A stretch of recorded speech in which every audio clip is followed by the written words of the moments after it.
supply chains due to the COVID-19 pandemic, as well as the Russia-Ukraine conflict, have left us food insecure, and consequently, we have been constrained to repurpose our strategies to prioritize drought and famine relief, insulating education and from disruption, and improving social protection and healthcare systems to secure the well-being of our people. Many countries now bear witness to the unsettling phenomena of rivers, canals, and water reservoirs that are drying up on account of drought and heat waves occasioned by climate change. Kenya is no exception. The northern arid and semi-arid rangelands of our country have been gravely impacted by drought, whose severity has not been seen or experienced in 40 years. 3.1 million residents of these ASALs are now severely food insecure on account of scarce rainfall over 3 consecutive seasons, leading to poor crop and pasture. This unprecedented confluence of intensely adverse events has exacerbated water scarcity and starvation, worsened by rising food prices, thus complicating Kenya's roadmap towards delivering good quality of life to our citizens and hindering the progress to achieving SDG number 6 and SDG number 2. Severe drought has affected not only the Horn of Africa and the Sahel regions, but continues to devastate many others, including Asia, Europe, and the Americas. If for no other reason, the fact that we all are in this together must strengthen the case for concerted efforts across continents.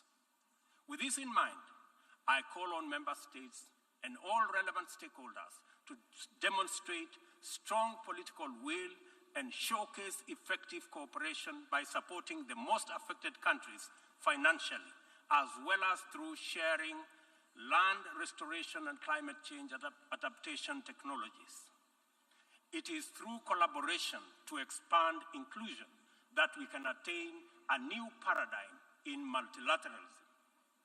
The latest report of the Intergovernmental Panel on Climate Change reminds us that we cannot afford to waste another moment debating the merits of doing something vis-à-vis doing nothing. It will soon be too late to reverse the course of events, and then even the best possible interventions will not suffice. As leaders, every day is an opportunity to expedite our efforts to confront the triple planetary crisis. It will be recalled that during the Stockholm Plus 50 meeting, which Kenya had the honor of co-hosting with Sweden, there was consensus from states on the need to act urgently in addressing environmental impacts. Given this agreement, it is deeply concerning that little progress has been made in respect of the needful actions. It is time to collectively contemplate urgent measures needed to implement high-priority actions required to contain ongoing disruptions as we deliberate on long-term implementation approaches to be undertaken. I fully agree with the Secretary General's memorable statement that, and I quote, "We have a rendezvous with a climate disaster," end of quote. I add that we must not be taken by surprise. If indeed forewarned is forearmed, this is our opportunity to mobilize with tremendous urgency and take action at once. Excellencies, the agricultural sector has an important part to play in reducing the severity of climate change. A number of practices have a bearing, positive or negative, on various dimensions of the environment. Investing in modern agricultural technology is therefore one important avenue towards tackling prevailing environmental changes. Kenya is responding through substantial investment in climate-resilient agriculture. At the core of our 10-year strategy for agricultural sector growth and transformation, are 9 flagships. They include the registration of farmers to direct incentives, improving farmer practice through customized extension services, monitoring of emergency food reserve stocks using digital food balance sheet, and the use of early warning systems to monitor food supplies and market prices. Agriculture remains the bedrock of the development of many nations and will thus continue to hold the key to the creation of equitable and sustainable growth for our people.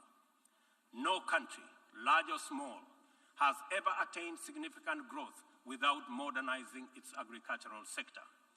And as we rededicate ourselves to these targets, we must, in the immediate term, find answers to the severe deficit in the availability, flow, and accessibility of fertilizer to our farmers worldwide.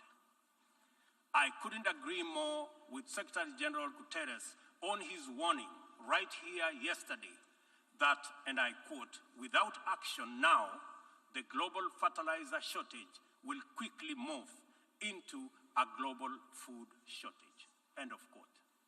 We are encouraged to note that education, health, agriculture, and numerous other public services have become increasingly reliant on digital access. The world needs greater investment in the development of ICT infrastructure, accompanied with policies that support innovation and increased acquisition and deployment of technology. In so doing, we should be driven by the conviction that these measures offer a viable shortcut to poverty reduction and the promotion of inclusive development. I call for stronger global partnerships to enhance ICT infrastructure in developing countries and bridge the yawning digital divide between the global south and the rest of the world. Excellencies, this 77th session of the Assembly follows the commemoration of the 50th anniversary of the United Nations Environmental Programme, UNEP, at 50, as well as Stockholm plus 50, and the 4th United Nations Ocean Conference in Lisbon. Outcomes of these conferences demanded real commitment to address global environmental concerns as a matter of urgency and for a just transition to sustainable economies that work for all people. The March 2022 landmark resolution of the 5th United Nations Environmental Assembly in Nairobi to end plastic pollution is a decisive signal to the world that the world is prepared and motivated to act on this menace. Kenya is committed to work closely with other nations to pursue legally binding instruments aimed at bringing an end to plastic pollution. As the host nation to UNEP and the UN Habitat, Kenya affirms that these critical United Nations agencies have an indispensable role in the promotion of environmental sustainability globally, as well as developing socially and environmentally sound and sustainable cities. In keeping with its strong commitment to multilateral institutions, Kenya has made available more land for the United Nations office in Nairobi to facilitate the upgrading of its complex. I take this opportunity to call on member states to complement this contribution through enhanced financing to adequately modernize the UN facilities in Nairobi. Kenya remains a strong advocate for making the sustainable use of oceans and blue economy resources a development priority, holding the firm belief that significantly increased investment in this essential sector can end hunger, can also reduce poverty, create jobs, and spur economic growth. I urge the Secretary General to continue calling attention to the urgent need to develop this vital sector. In particular, I call on developed countries to invest in sustainable fishing, protect marine ecosystems, and share ocean-based climate solutions with developing countries. For our part, I am pleased to report that building on the historic 2018 Sustainable Blue Economy Conference in Nairobi, Kenya is reviewing its national blue economy strategy to strengthen community structures in participatory management of fresh water, coastal and marine resources, and ecosystems. The strategy is expected to contribute to our economic development through food and nutrition security, coastal and rural development, and income increases along the aquaculture value chain. It also enhances maritime transport and tourism. We invite development partnerships to invest in Africa towards building capacity to sustainably utilize marine resources. We must rally together to make the best use of Africa's vast blue resources in developing our economies while meeting our climate targets.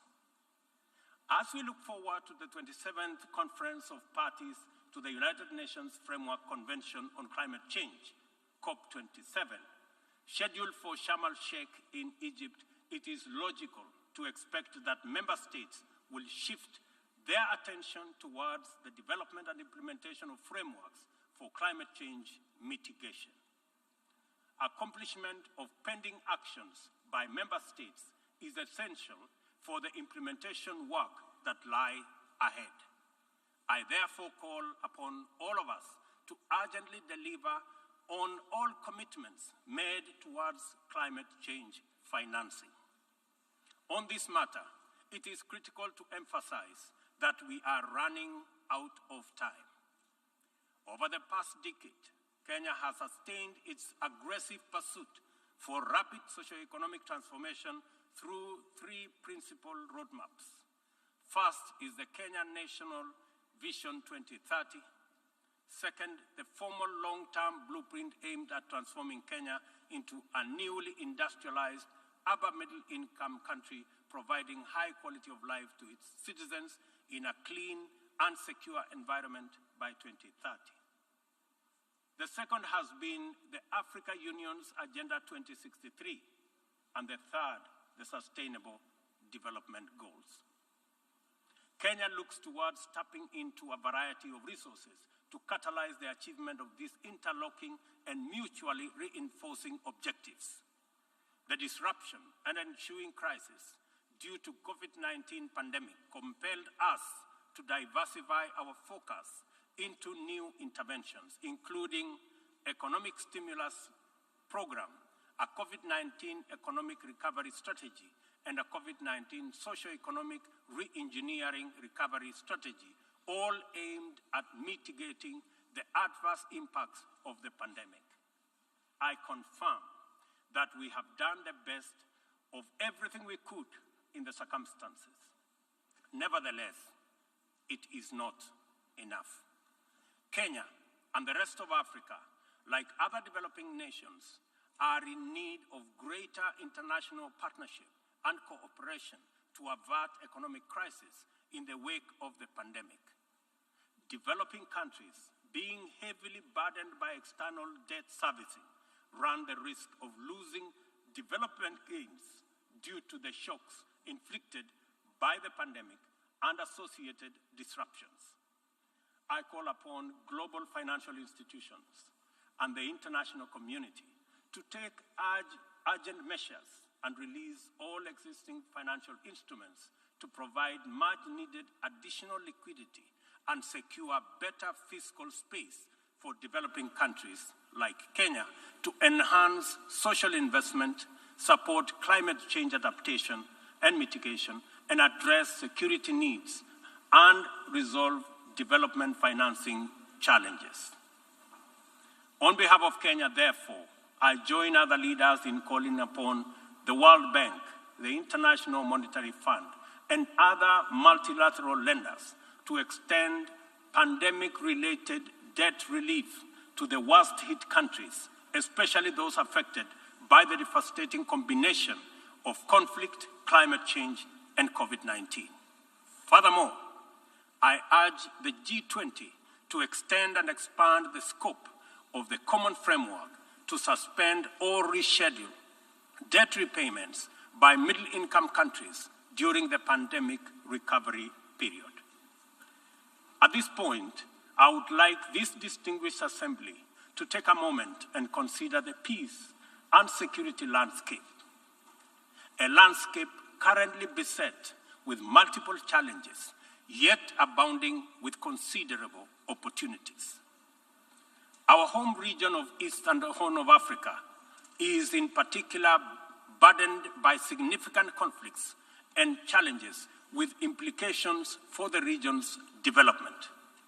We stand on the cusp of first opportunity for galvanizing confidence-building measures to generate and sustain momentum towards sustainable peace. In its role as an anchor state in the region, Kenya has sustained our investment in diplomatic efforts to find lasting peace in multiple situations within and beyond the region. Although some processes have yielded undeniable success, challenges remain. I therefore strongly reiterate our call for partnership towards confidence-building measures and urge more concerted efforts towards sustainable peace and stability. Kenya is currently serving in the United Nations Security Council. I am proud to confirm that our engagement over the last 2 years has prioritized regional peace and security, countering terrorism and violent extremism, peace support operations, climate and security as critical contributions to the collective efforts to build a safer, more prosperous and peaceful world. I am also proud to state that Kenya has continued to champion closer cooperation between regional mechanisms and the Security Council as an effective means to achieving international peace and security. Kenya continues to advocate the renewal of the Africa Union security architecture, which draws comparative strength from the highly productive complementarity between the United Nations, the Africa Union, and the regional economic communities. Working closely with the 2 elected African countries of the A3 in the UN Security Council, we are committed to finding a stronger Africa voice in the Council and achieving a consensus-driven, rules-based multilateral system. It is our manifest intention to see greater Pan-Africanization of the global agenda in order to make multilateralism work for the people of the world in their diversity. It is time for multilateralism to reflect the voice of farmers, represent the hopes of villagers, champion the aspirations of pastoralists, defend the rights of fisherfolk, express the dreams of traders, respect the wishes of workers, and indeed protect the welfare of all peoples of the global South. Let me express the strong collective conviction of my country that the relevance, legitimacy, and moral authority of the United Nations will forever remain deficient, undermined by the absence of comprehensive reforms of the United Nations Security Council. We therefore remain firmly committed to reforming the Security Council to make it a more effective, representative, and democratic global institution. Given the magnitude and variety of challenges the world continues to confront, a more fit for purpose United Nations is urgently needed, one that possesses the legitimacy and efficacy in dealing with threats to international peace and security. A just and inclusive world order cannot be spearheaded by a United Nations Security Council that persistently and unjustly fails the inclusivity criterion.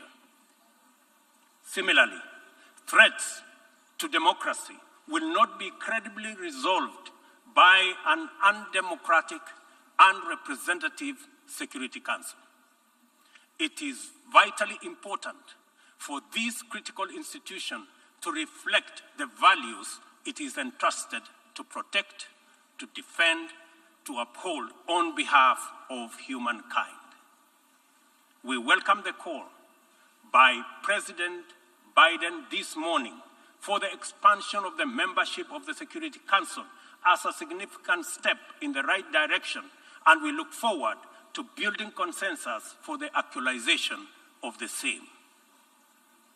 The COVID-19 pandemic severely disrupted health systems, seriously challenging the implementation of programs that are vital for the realization of health-related sustainable development goals. To place us firmly back on track and accelerate our progress towards these SDGs targets, it is imperative for us to foster sustainable partnerships between governments, other state actors, the civil society, and the private sector. This modality of collective action is particularly vital for building resilient health systems whose importance in enabling us withstand future pandemics and other health crises can no longer be disputed. For this reason, Kenya will continue to strongly support the development of legally binding World Health Organization international instrument to anchor global solidarity and promote equity. The fact of the matter is that the COVID-19 pandemic exposed for all the world to see the severe deficit of these critical values in our present multilateral configuration. Global supply chains remained impervious to demands in the global south generally, and Africa in particular. Unequal access to vaccines underscored this unjust and unequal situation with unforgettable clarity. Whenever human life, security, and welfare is in jeopardy, it is immoral to administer interventions through frameworks that are anchored on fundamental inequality. We are all witnesses to admirable demonstrations of effective solidarity in response to crises in various parts of the world.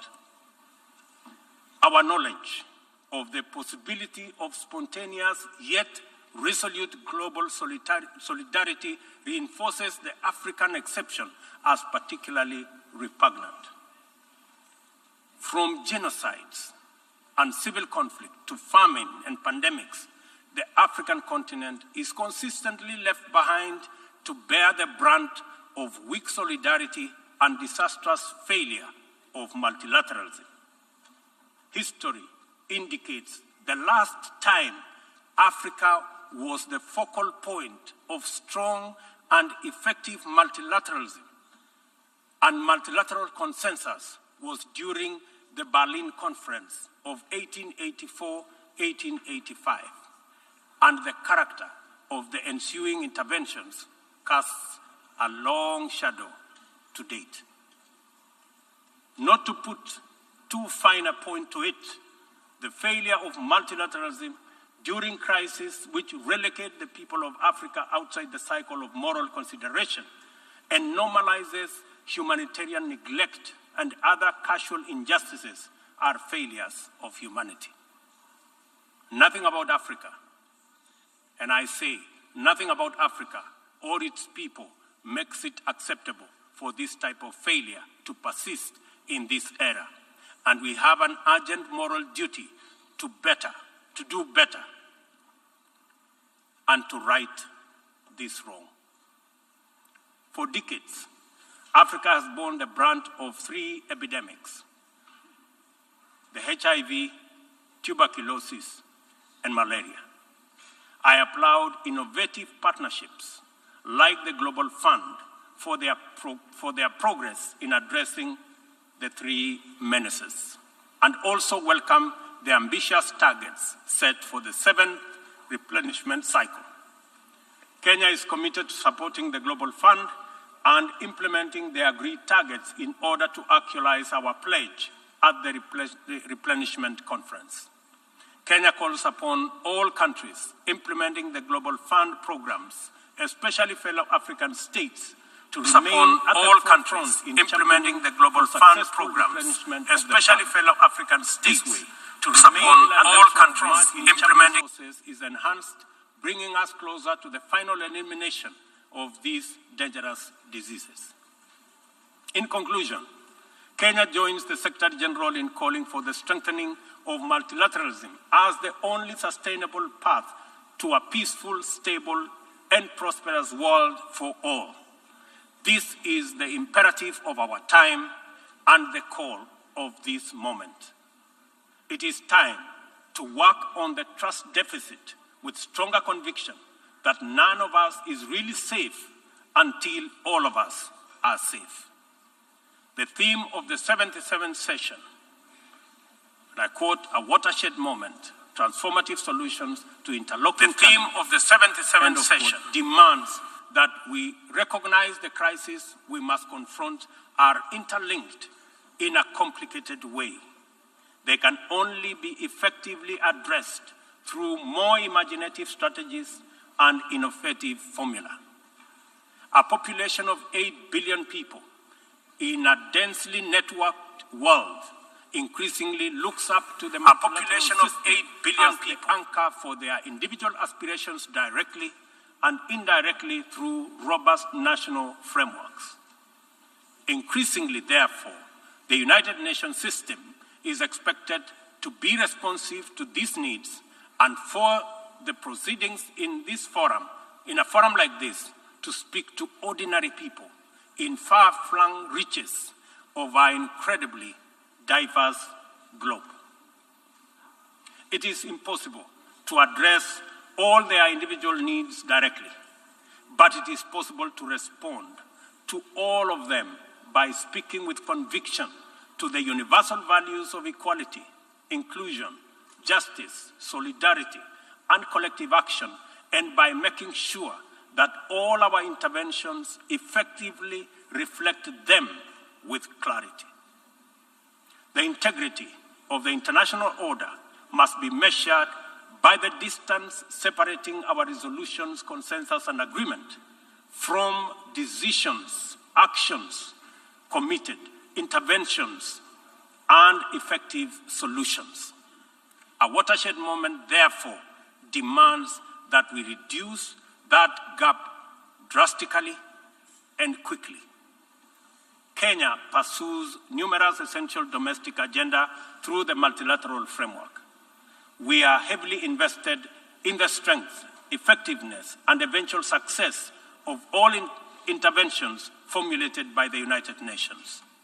It is important that the output of this and other similar fora achieve immediate resonance in the minds and lives of our youth still seeking opportunity to express and actualize themselves, our farmers working to feed nations, our Juakali entrepreneurs striving in pursuit of success in the informal economy, and our professionals who formulate policy, implement strategy, and monitor service delivery in public and private sectors.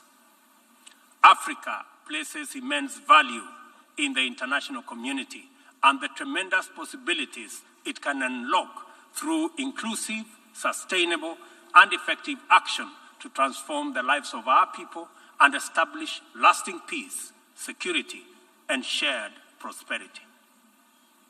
This watershed moment is our chance to turn the key and open this door of opportunity. We can make progress in addressing the triple global threats and liberate ourselves from the shame of past failures of multilateralism. At this watershed moment, we must not only choose, but also act decisively to bequeath our children and their children a greener, safer, healthier, and more abundant earth. Let us do it together, inclusively, multilaterally. I thank you.